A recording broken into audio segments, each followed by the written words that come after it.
Hi guys! Welcome back again to my vlog. So for today's video nga po ay ganap po ito kahapon, Sabado. May dinner nga akong pupuntahan mamayang mga alas 7 kaya naman mag-aayos ako ng konti. So ayan, tara samahan nyo ako. Pero syempre, outfit check muna. Say hello to my ukay-ukay yellow pants. Hindi naman halatang ukay-ukay, no? Mga pinsan ko at mga titas ko pala ang ka-dinner date ko, mga momshies, kasama si Hazel, Ilocano in Norway, at si Tita Adeline. So tara, samahan nyo kami.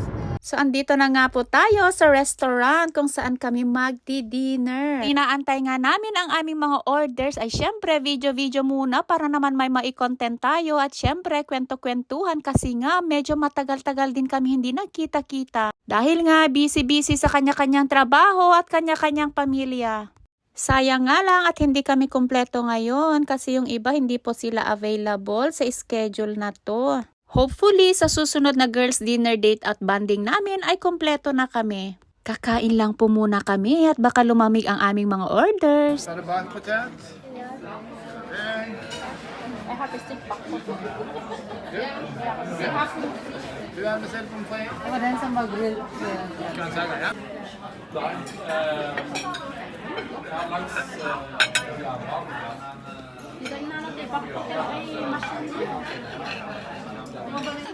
Say hi! Hello! Nakalabas.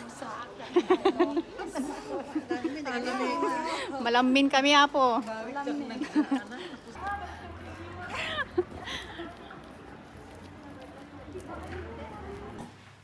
Ayan, ituloy namin ang aming kasiyahan dito sa bahay ni Auntie Jay. Cheers! Because we will miss her. She's going to Oslo. Hi girls! Agsalad, anto kanuti. Ano na yakang kantawan mag-isip? Sino siya? Alaman Yung sa labas kami nag-dinner pero sabay kami ng Auntie Jen magdi-dessert. Mag-dessert ako. Puto na yung condensed milk na kasamsam itinikat yung macaroni mo lang.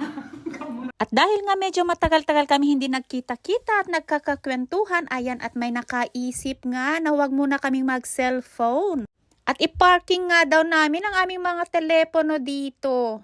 And congratulations to us! Nakaya po namin ang hindi nagpindot-pindot sa aming mga telepono. Pero syempre nag-video muna ako ng very slight bago ko pinarking ang aking telepono para naman may pandagdag ako sa content na to. At hindi nga namin namalayan ang oras dahil na rin sa sarap ng aming kwentuhan at mga tawanan. Alas 12:30 na nga ng hating gabi nang kami ay nagkahiwa-hiwalay. Maraming salamat!